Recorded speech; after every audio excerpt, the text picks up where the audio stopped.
สวัสดีครับมื้อนี้มารวยพามาตามในทางของแม่กองนะครับเป็นโค้งสุดท้ายในงวดก่อนเพิ่นเข้า5885นะครับวันนี้ฝันดีฝันได้อิหยังไปขายนะครับเทิงหาบเทิงค้อนนะครับน่าจะเป็นเลขหาบเพิ่นหาบอิหยังก็ลองไปติดตามว่าเป็นเลขตัวใดไปติดตามรับชมกันเลยครับ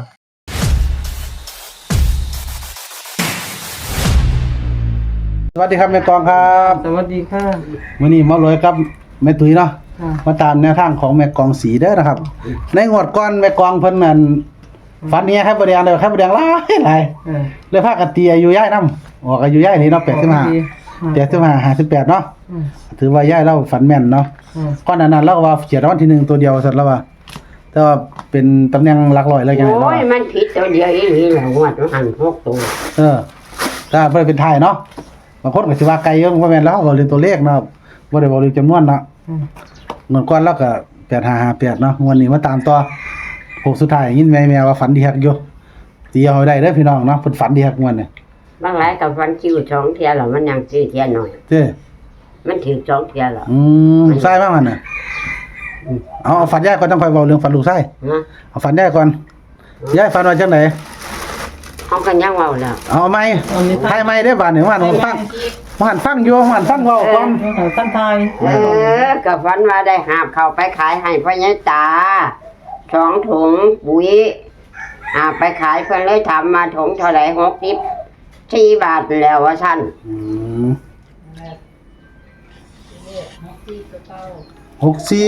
64บาท อืม อืม ชื่อแม่นกับตัวเก่านี่น่ะกลับไปกลับมานี่ก็พ้องกันแหละ เอาไปขายใส่ยาย ขายพ่อใหญ่ตา บ่ขายอยู่ไสขายอยู่หน้าเพิ่นอยู่เฮียน ขาย เพิ่น อยู่เฮียนเพิ่นน่ะ เฮียนเลยบ่ อืม พยาตานี่ยังบ่ แล้วตายแล้วแม่ ตาอันพยาบาลเฮาเก่านี่บ่ ตาจันนี่แม่ ตาพยาบาลเนาะ อืม เนาะนะครับก็เป็น ตุ้ยมึงถือกว่านั่นจุงวัดปะมึงถือ โอ้ แน่ ยบ่ถึงสูงดอก โนบ่ได้ถึงตัว ถึงสูงก็รวยจังได๋ติ งานเจ้า เอาน้ำแม่กองนี่ล่ะสิรวยน้ำแม่กองนี่ห้องมันน่ะ เพิ่นเอาเงินให้เจ้าเอาเงินน้ำเพิ่นว่าให้นี่ จะได้เอาเงินนำเพิ่นบ่ ได้เอา โอ้ได้เอาพร้อมได้แล้วตัวนี้ สิสิ โอ้สิให้เป็น5ก็คือ646ก็ได้เด้เพราะว่าเขาน้ำ6ย้ายน้ำ4ก็ได้อยู่น้ำเก่าก็ได้ก็เลยว่าตีเป็น646เนาะตัวหนึงเฮ้ยตัวหนึง ยังไงก็ตีตัว เอาลองเบิ่งพิจารณาเอาเด้อพี่น้องเพิ่นตีเก่งความฝันย่าน่ะคือขายย้ายไปขายข้าวให้นั่นข้าวนี่เป็นถุงปุ๋ยเนาะบ่ได้เป็นคุบ่ได้เป็นกระตาเนาะแม่ตุ้ยเนาะ นักคักๆมาถามหลายสิชื่อก็ชื่อโลดขายถุงละ64 บาทเท่านั้นล่ะก็ว่าจังสี่ตัว แล้วเอาเงินให้ยายผมสิเล่นบ่บ้านเลขที่ไปเบิ่งไปแม่ตุ้ยเฮา ไปเบิ่งแล้ว บ้านเลขที่ได้แม่ตุ้ย 30หมู่3 30หมู่3มันก็หาเพิ่นกันเด้อ ก็ไปเบิ่ง อันนี้มันก็หาเพื่อกันเท่ากับชื่อเรียกขาดตัว เรียกว่าเรียกบ้านเพิ่นก็หามแม่โอ้ยมีแต่แนวหามตัวเด้อเนี่ยสิบ่เข้าแล้วบ่เงินเลขยายแม่ จักบ่เข้ามานี่ก็ฟันบ่คิวเท่านั้น เนาะ กูก็มั่นใจกูย่ำขึ้นกูยังคือลำกูคือฝันบ่ฝันเนี่ยมันขึ้นกูฝันแต่มันขึ้นวันนี้ เด้ขึ้นบ้านบ่ยาย บ่ฝันมันขึ้นนี่ เขาเป็นเขาวยังแย่ข้าวเหนียวเจ้า ข้าวเหนียว ข้าวเหนียวเนาะ ข้าวเหนียวเรา ข้าวเหนียวไหมบ่ข้าวเหนียวเก่าคล้าย อันจักเก่าเพิ่งบ่ใหม่ก็ข้าวเหนียวอยู่นี่ล่ะเป็น ๆแม่ควางอายุเท่าใดเด้อเนี่ย ก็60บ่85เนาะ บ่แม่น86หรอบ่เว้ากันเฉียวกัน มันมาทันฮอดปีใหม่แม่เนาะ เด้ คันฮอดปีใหม่มันจังสิเป็น6เป็น โอ้มันก็เท่าว่า85เนาะ ยายเกิดพร้อมพ่อใหญ่พุ่น 86 85เนาะแล้วฮอดที่มันต้อง86ว่าซั่นละว่าเอาตามยายถามเพิ่นสิดอกครับพี่น้องสงสัยหาพี่น้องถามหาอยู่ยายแต่ว่าที่แน่ๆนี่ยายหาบเข้าข้างละถุง ทางละพงปุ๋ย ถุงละ64 บาทเอาไปขายนั่นน่ะหาไปเด้นะครับเข้าเนี่ยเฮาธรรมดาเฮาตีเป็นเก้า เก้า เพราะเก้ากับหกเนาะแต่ว่าหามมันเป็นหามมันไม่ตุ้ย แม่ กูก็จีว่าเป็นแล้วกู ก็เลยตีเก้าหาเก้า เอาแต่แม่น หก เท่าไหร่ ห้า เนาะ หก มาหาบใส่กันว่า ก็ ซั่น เก้า อันยายตียายเองยายตีเลยล่ะ เอาคือกูเอาให้เบิ่งมัน โอ้ หัวขายังมีอยู่แม่นว่าตัวนี้ นี่หัวขาว แล้วก็ลองมันเด้อนะครับ อันที่คือแล้ว ยายเราก็ตีเองเลย นี่อยู่เด้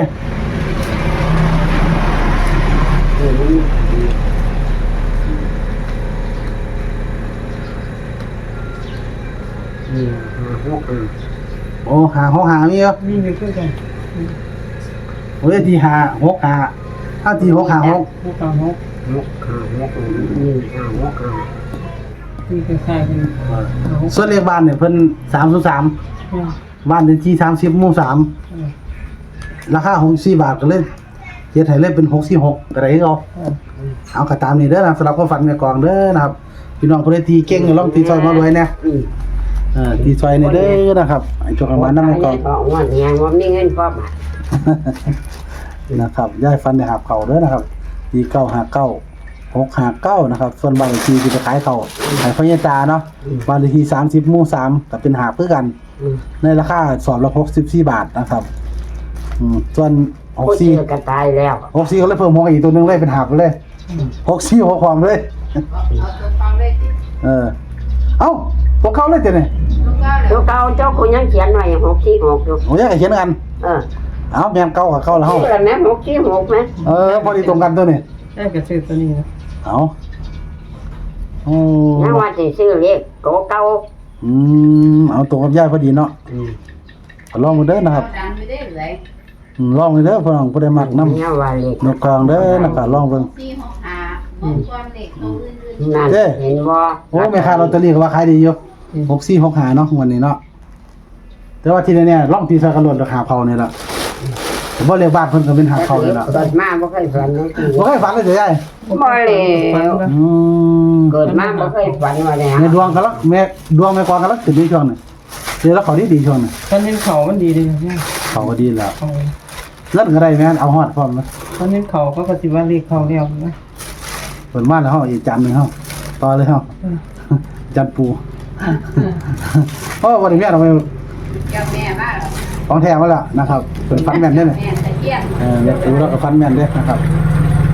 เอาเฮาก็ตามต่อแล้วทั้งแม่กองเนาะทีนี้เนี่ยฮะก็ได้แม่กองแล้วนะครับฝันดีครับอยู่เพิ่น อันนี้สิเชี่ยวหมากเด้อหมดแล้ว เอาเบิดแล้วเว้าเนาะเนาะ เอาไปตุ้ยเราเว้าว่านี่ซอยกันเว้าเด้อมาเลยเมื่อยล่ะ แม่กองเพิ่นฝันว่าเพิ่นได้หาบเขาไปขายให้พญาตาว่าซั่นหาบไปขายอยู่เฮียนหาบใส่ถุงปุ๋ยเพิ่นว่านะคักนักแน่ใหญ่มาไปเบิ่งบ้านเลขที่ว่าหันกัน30หมู่3นะเอาด้วยกันแล้วตีหาบเขาเป็น959แล้วก็656เลขบ้านก็30หมู่3 คำเดียวถามเราไม่ถูกเนาะ ราคาเขากับย้ายมา64 บาท64 บาทตีให้3ตัวกับ646บาทเลขที่กับ303นี่ เอาพี่น้องมาตัวเดียวเอาเด้อนะครับแสดงท่าไม่กองเด้อหมด ตัวใดก็เรียกเอาดวงไผดวงมันมองหัน ครับผมย่ายเขียวหมากย่ายถ้าบอกน้ำเหลวนะเอาโชว์ขมานเด้อนะสำหรับในท่าไม่กองให้มันมาได้ย่ายเด้ออย่าฟี่พี่โขกอย่าลืมย่ายเด้อนะครับ ให้ชื่อก็ให้ชื่อกำลังรวยๆน้ำกัน ก็ได้สิบาทคือผู้สุย่ายยำเนาะเอาขอบคุณหลายๆย่ายสวัสดีครับ